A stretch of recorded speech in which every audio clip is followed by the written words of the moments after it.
My team has challenged me to try and list as many achievements and highlights from this year in as short a time as possible.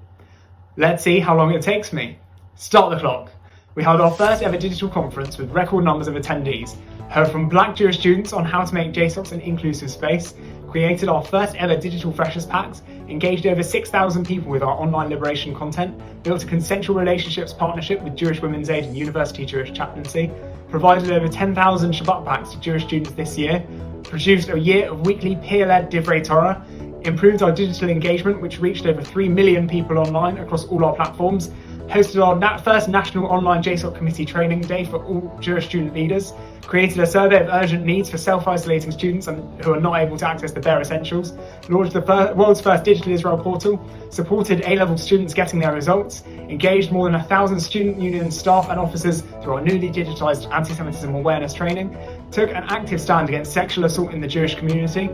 worked with our communal partners to give Jewish students opportunities, fellowships and internships, launched a week campaign to empower Jewish students to stop a modern day genocide,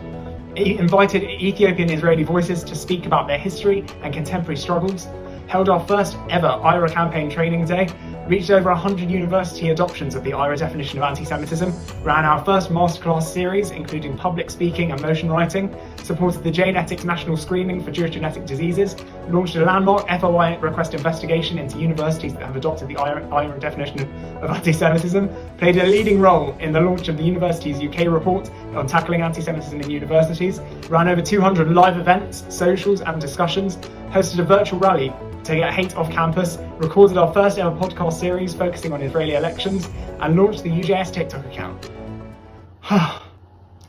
This has really been such an incredible year. Through the challenges we have gone through, I'm proud to have served as your UJS president this year. I cannot wait to see these videos get longer and longer as the years progress.